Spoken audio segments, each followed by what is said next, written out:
반갑습니다. 신영봉 목사입니다. 원어에서 원석을 캐다 두 번째 시간입니다.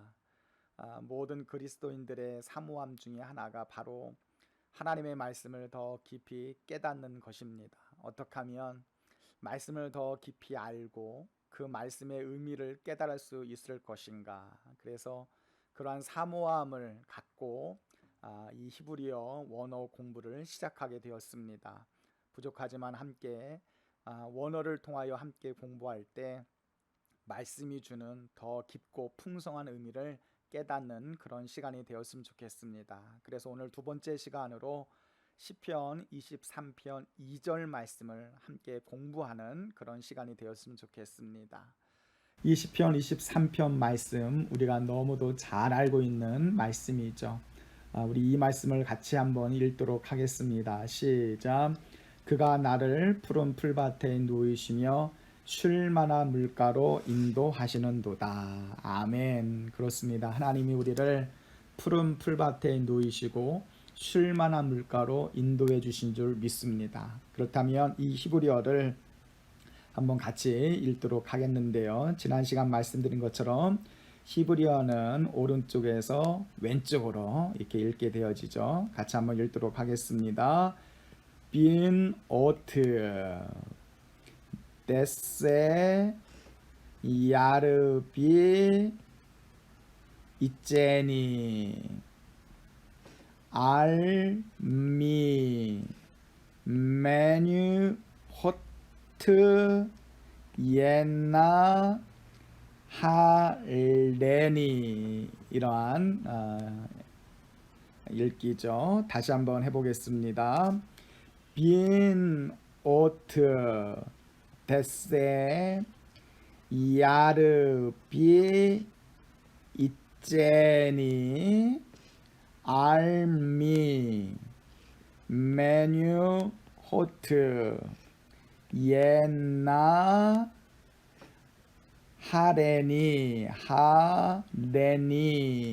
네, 이렇게 해서 한번 히브리어로 읽어 보았습니다. 그렇다면 한 단어 한 단어 같이 한번 살펴볼 텐데요. 먼저 빈 호트라는 단어입니다. 빈 호트. 이 빈 호트라는 단어는 앞에 비라는 전치사가 붙고 뒤에 네오트라는 단어로 이렇게 합쳐져서 의미를 만들어냅니다. 이 빈 오트라는 말은 우리나라 말로 풀밭에라는 단어로 이렇게 번역이 됩니다. 풀밭에. 그래서 이 풀밭에라는 단어 앞에 이 비라는 단어가 전치사입니다.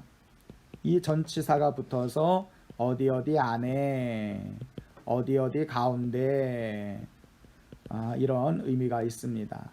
그래서 풀밭 안에 이런 의미겠죠. 이 풀밭, 풀이라는 의미 뒤에 오트라는 단어가 붙었습니다. 이 오트라는 단어가 붙어서 복수형이 되는 거예요. 그래서 풀인데 어떤 풀입니까? 풀들. 풀들이 모인 곳이 어디입니까? 풀밭이라는 의미가 있겠죠. 그러면 이 네오트라는 단어, 풀들 이런 단어의 원형이 어디냐? 원형을 아는 것이 중요하죠. 이 원형은 바로 나바라는 단어입니다. 나바. 요 단어 나바가 바로 풀밭 이런 의미가 있습니다. 풀밭.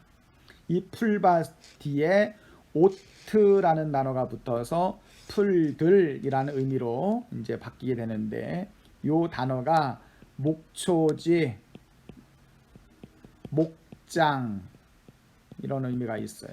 그리고 초장, 양우리 이런 의미로 사용되어지는데 요 단어가 성경에 어떻게 쓰여지고 있느냐를 우리가 아는 것이 중요합니다. 성경에 요 나바라는 풀밭이라는 단어가 어떻게 쓰여지고 있느냐, 제가 중요한 몇 구절을 좀 찾아왔습니다. 출애굽기 15장 13절 말씀에는 주의 거룩한 처소에, 이 처소라는 단어가 나바라는 풀밭 이 단어가 사용되었고, 잠언서에는 의인의 집 할 때 이 집이라는 단어가 나바라는 단어가 사용되어지고, 시편 79편에는 거처라는 단어가 나바라는 단어로 사용되어집니다. 여러분, 양들에게 나바는 풀밭입니다. 그럼 성도에게 나바는 어떠한 곳입니까? 바로 주의 거룩한 처소, 하나님의 집, 하나님의 성막이 우리에게는 나바입니다. 그러니까 주님의 집, 의인이 머물 곳이 바로 성도의 나바입니다. 그곳이 어딥니까? 성도에게 풀 뜯어 먹을 집이 나바예요. 그러니까 성도가 풀 뜯어 먹는다는 것은 하나님 말씀 듣고 하나님 말씀 배우고 하나님 말씀 먹는 곳이 성도의 나바입니다. 그 나바가 바로 하나님의 집 교회인 줄로 믿습니다. 그래서 우리는 교회에 올라와서 주의 말씀 들어야 되고 주의 말씀 먹어야 되고 생명의 양식 하나님의 말씀 의지하며 살아갈 때에 세상을 승리하며 살아갈 수 있게 되는 줄로 믿습니다. 자, 두 번째 살펴볼 단어가 바로 뎃세라는 단어예요. 뎃세. 우리나라 말로는 푸른 이렇게 번역되죠. 푸른. 그래서 푸른 풀밭이라는 의미가 있습니다. 이 푸른이라는 단어는 사실은 형용사가 아닙니다. 히브리어에서는 형용사가 아니라 이 단어가 이제 명사로 쓰여지는데 원래 의미는 푸름라는 의미가 있고, 이 단어에는 처음 난 어린 싹이라는 의미가 있어요. 처음 난 어린 싹, 여리고 부드럽고 연한 풀. 그래서 이 연한 풀이 양들에게는 먹을 양식이 되는 거죠. 그러니까 양은 여리고 연하고 부드러운 풀을 먹는다는 거죠. 이 푸른이라는 요 단어는 지금 무엇을 설명하냐면은 풀을 설명하는 거예요. 그 풀밭을 설명하는 것이죠. 그러니까 이 풀의 특징이 무엇이냐? 풀의 특징이 푸르고 여리고 어리고 부드럽고 연약하다, 이런 의미가 있는 거죠. 그렇다면 이 푸른이 풀의 특징을 설명한다면 말씀의 특징이 뭐냐 하는 것을 우리에게 가르쳐 줍니다. 말씀의 특징이 무엇입니까? 말씀의 특징이 바로 순수하고 순결하고 깨끗하고 진리가 된다는 것을 이 푸른이 우리에게 가르쳐주는 의미이죠. 그래서 시편 12편 6절 말씀의 여호와의 말씀은 순결함이요 흑도가니에 7번 단련한 은과 같이 깨끗하고 정직하고 순수하고 정결하다는 것을 우리에게 가르쳐주고 있습니다. 그러니까 여호와의 말씀이 우리 안에 들어올 때, 순수하고 깨끗한 말씀이 우리 안에 들어올 때 우리 영을 순수하게 하고 깨끗하게 하고 거듭나게 하고 새롭게 합니다. 그래서 양들이 여리고 어리고 푸른 그 풀을 먹어야 살 수 있듯이 우리는 깨끗하고 정결하고 진리 대신 하나님의 말씀을 먹어야 살 수 있습니다. 자, 계속해서 이번에는 야르비 옛자니 이제니라는 단어를 좀 살펴보도록 하겠습니다. 야르비 이제니, 이 단어는 요 뒤에 니라는 단어가 붙었어요. 이 니라는 단어는 나를이라는 의미가 있습니다. 나를. 요 단어의 원형이 아니라는 단어인데 이것이 1인칭 단수 대명사입니다. 전미사로 쓰여지는데 이 단어가 붙어서 뒤에 붙어서 나를 이라는 의미로 이렇게 변형이 되고, 야르비츠라는 단어입니다. 야르비츠, 요게 나를 눕게 하신다, 눕게 하신다라는 의미인데, 먼저 요 단어 야르비츠라는 단어의 원형이 무엇이냐? 바로 이 단어의 원형이 라바츠라는 단어입니다. 라바츠. 그럼 이 단어의 뜻이 무엇이냐? 눕다라는 동사입니다. 눕다, 이 라바츠, 엎드리다, 드러눕다 이런 의미가 있죠. 이 라바츠라는 단어는 휴식과 쉼과 안식을 제공하는 그러한 장소입니다. 그래서 이 라바츠라는 단어가 누워서 쉴 수 있는 그런 휴식처를 의미하는데, 이 라바츠라는 단어 뒤에 이 단어가 지금 앞에 살펴보았듯이 야르비츠로 변형이 되어진 거죠. 원형 라바츠가 야르비츠라는 단어로 변형이 되어졌는데, 이 야르비츠로 변형되면서 의미가 어떻게 바뀌었냐? 히프일 동사로 바뀌고 이크톨형 동사로 바뀌었습니다. 그럼 이 히프릴로 바뀌었다는 것이 무엇이냐면 사역 능동 동사로 바뀐 거예요. 그러면 의미가 무엇이냐면 내가 눕는 것이 아니라 나를 눕도록 하신다라는 의미로 바뀝니다. 그러니까 양들이, 그러니까 내가 눕고 싶어서 풀밭에 눕는 것이 아니라 목자가 양을 눕도록 편하게 안식을 주도록 인도하신다라는 의미가 있는 거죠. 그러니까 뉘앙스가 바뀌는 겁니다. 내가 눕고 싶다고 눕는 것이 아니라 나를 눕혀주신다라는 의미가 있는 것이고, 이크톨 미완료형입니다. 이 이크톨형으로 변화되면서 이것은 계속 그렇게 나를 안식을 주고 눕게 하시고 편함을 주고 쉼을 준다, 이런 의미가 있는 거죠. 여러분, 우리가 눕고 안식을 누릴 곳이 어딥니까? 성도가 눕고 안식을 취할 곳이 어딥니까? 마태복음 11장에 보면 수고하고 무거운 짐 진 자들아 다 내게로 오라, 내가 너희를 쉬게 하리라. 나는 마음이 온유하고 겸손하니 나의 멍에를 베고 내게 배우라. 그리하면 너희 마음에 쉼을 얻으리라. 여러분, 성도는 하나님께로 나와서 주님의 품 안에서 쉼을 얻어야 돼요. 예수님께 나와서 우리의 무거운 짐을 내려놓고 주님 말씀 배울 때, 하나님 말씀 먹을 때, 영의 양식 먹을 때 마음의 쉼과 안식을 얻게 되는 거죠. 양들이 푸른 풀밭에 가서 푸른 어린 그 풀들을 뜯어 먹을 때에 쉼을 얻고 그 풀밭에 주님이 눕도록 인도하시는 것처럼 우리는 주님 전에 올라와서 수고하고 무거운 짐을 주님 앞에 맡기고 주님 주시는 말씀 듣고 영의 양식 먹을 때, 말씀 배울 때 마음의 쉼을 얻게 되는 거죠. 그래서 성도는 주님 앞에 나와야 됩니다. 우리 교회가 지치고 피곤한 영혼들에게 예수님의 말씀으로 위로하고 안식을 주고 쉼을 줄 수 있는 그런 교회가 되기를 원합니다. 계속해서 살펴볼 단어가 바로 이 알미라는 단어입니다. 알미. 이 알미라는 단어는 앞에 알이라는 단어가 붙었죠. 이 알이라는 단어는 전치사입니다. 이 단어가 붙어서 어디 위에, 어디 옆으로, 어디로 향하여 라는 의미가 있습니다.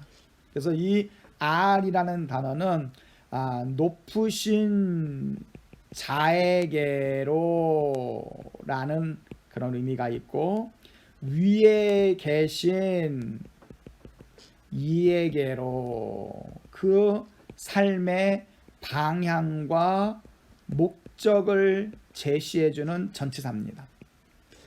이 전치사가 지금 붙어서 물가로 향하다라는 의미를 우리에게 주고 있는데, 이 R이라는 전치사는 우리 삶의 방향과 목적, 우리가 어디로 향해야 될지, 어디로 가야 될지를 가르쳐 줍니다. 어디로 가야 되겠습니까? 미로 가야 돼요. 미. 미. 이 미라는 단어가 물들이라는 의미다. 물들. 그래서 남성 복수 명사인데 이 물들이라는 의미의 원형이 무엇이냐? 바로 마임이라는 단어예요. 마임. 우리가 이 마임이라는 단어를 많이 요즘 사람들이 이렇게 이야기를 하는데 이 마임이라는 단어의 의미는 물 덩어리, 강물, 샘물 이런 의미가 있습니다. 물 근원 이런 의미가 있는데 여러분 물이 얼마나 중요합니까? 이 물은 우리의 더러운 것을 씻어냅니다. 부정한 것들을 씻어냅니다. 그래서 하나님 앞에 제사를 드릴 때 구약시대에 물로 정결 예식을 하도록 합니다. 이 물은 우리에게 정결의 물입니다. 이 물은 우리에게 생명을 가져다 줍니다. 이 물은 우리가 먹어야 살 수 있습니다. 물이 흘러야 생명이 살 수 있고 물 있는 곳에 나무가 심겨져야 철을 따라 열매를 맺습니다. 그렇다면 이 물이 우리에게 상징하는 바가 무엇인가를 깨닫는 것이 중요하죠. 예레미야 17장 5절에서 8절 말씀에 보면 사람을 믿고 육신을 그의 힘으로 삼고 마음이 여호와에게서 떠난 그 사람은 저주를 받을 것이라. 그는 사막의 떨기나무 같아서 좋은 일 오는 것을 보지 못하고 광야 간조한 곳 건건한 땅 사람이 살지 않는 땅에 살리라. 그러나 물은 여호와를 의지하고 여호와를 의뢰하는 그 사람은 복을 받을 것이라. 그는 물가에 심은 심겨진 나무가 되어 뿌리를 강변에 뻗치고 더위가 올지라도 두려워하지 아니하며 그 잎이 청청하며 가무는 해에도 걱정이 없고 결실이 그치지 아니함 같으리라. 여러분 물가에 심겨진 나무가 되어야 돼요. 물가로 가야 됩니다. 이 물이 무엇입니까? 곧 하나님의 말씀이 우리에게는 물입니다. 예수님을 믿는 자마다 그 배에서 생수의 강이 흘러나오리라. 이 생수의 강은 곧 성령님을 의미합니다. 믿는 바, 그들이 믿을 때 그들 안에서 흘러나오는 성령의 강물이 우리에게는 생수의 강이 되어지고 예수님은 우리에게 생명의 물이 되시어 이 땅에 오셨습니다. 예수님을 믿어야 살 수 있고 말씀을 먹어야 살 수 있고 성령이 내 안에서 흘러나와야 우리가 살 수 있습니다. 물 먹어야 돼요. 말씀 먹어야 돼요. 예수님 믿어야 돼요. 성령의 강이 우리 안에서 흘러나와야 돼요. 아주 중요한 단어가 있죠.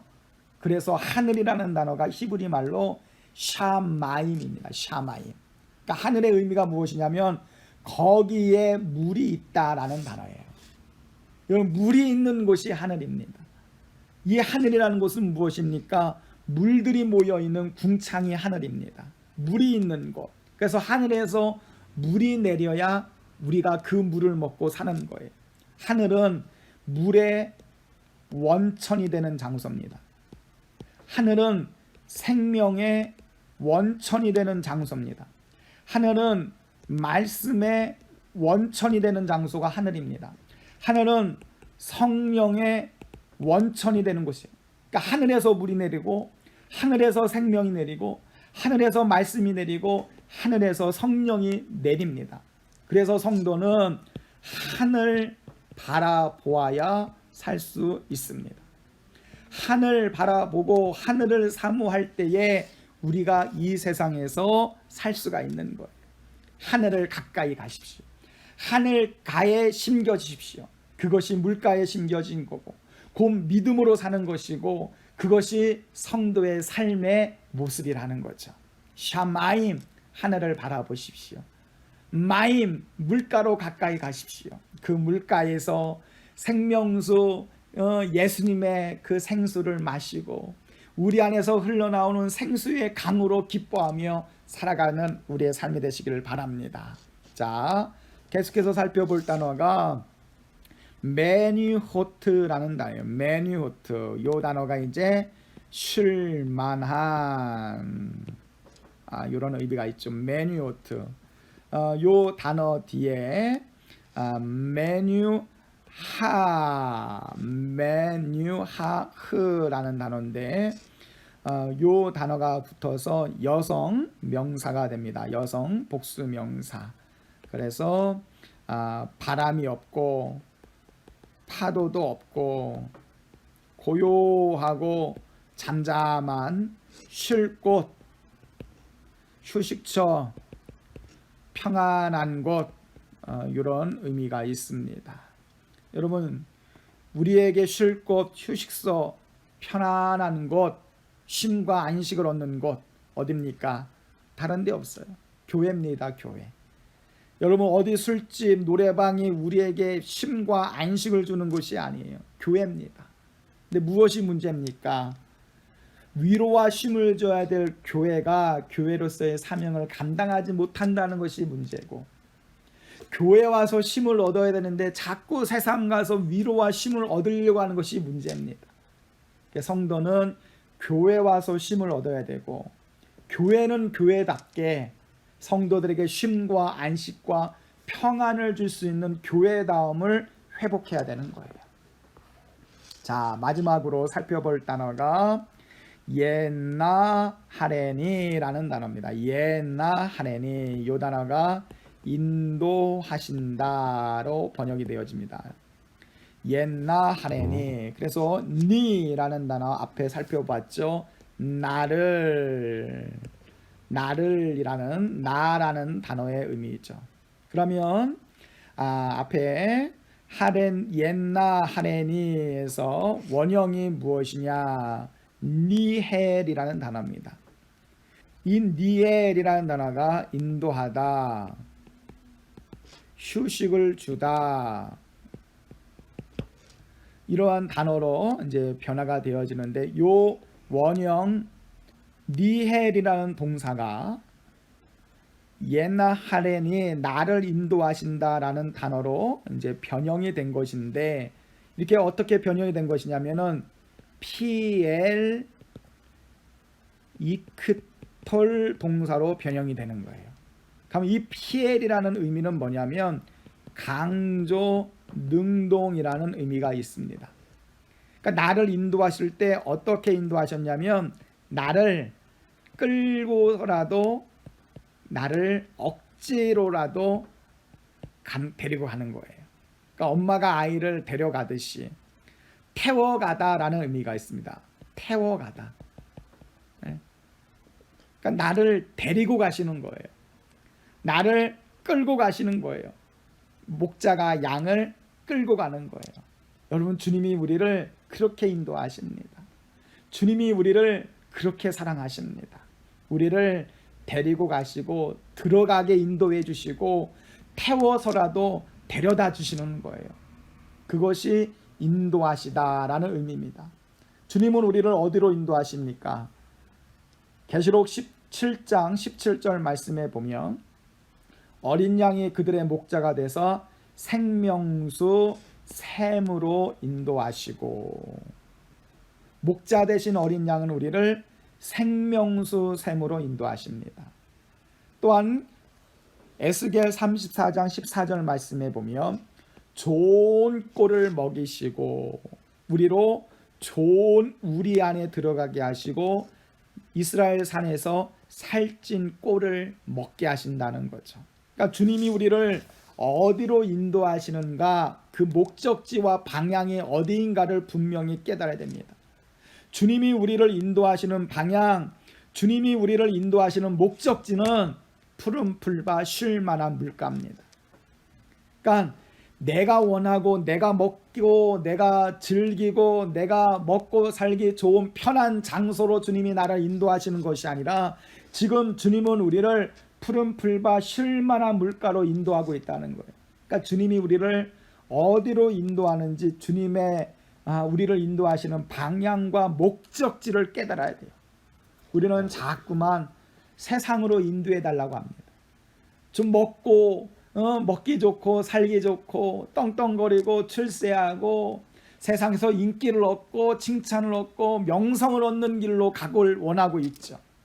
주님은 우리를 어디로 인도하십니까? 주님의 처소, 주님의 임재가 있는 풀밭, 나봐. 주님이 머물러 있는 집, 말씀이 있는 곳, 생명이 있는 곳, 평안과 쉼이 있는 곳, 그곳으로 우리를 인도하신다는 거예요. 산성 여러분, 그래서 오늘 시편 23편 말씀을 살펴보았습니다. 이 시편 23편 2절 말씀을 통해서 깨달아야 될 것이 있어요. 주님이 우리를 지금 어디로 인도하느냐, 주님이 나를 인도하시는 목적지와 방향을 깨달아야 됩니다. 주님은 우리를 푸른 풀밭 쉴 만한 물가로 인도하는 거예요. 여러분, 절대로 내가 세상에서의 성공하고 출세하고 인기와 명성을 얻는 길로 하나님이 우리를 인도하는 게 아니라는 거예요. 푸른 풀밭 어디였죠? 영의 양식, 생명 양식이 있는 주님의 집, 여호와의 집으로 인도하는 거예요. 그것이 우리에게는 교회입니다. 그것이 우리에게는 주님의 품이요, 그것이 우리에게는 주님 계신 여호와의 집입니다. 신앙생활이 무엇입니까? 신앙생활이란 내가 원하는 곳으로 주님이 나를 인도해 달라고 땡깡을 부리고 떼를 쓰는 게 아니에요. 신앙생활이란 주님이 나를 인도하시는 곳으로 순종하는 것이 신앙생활입니다.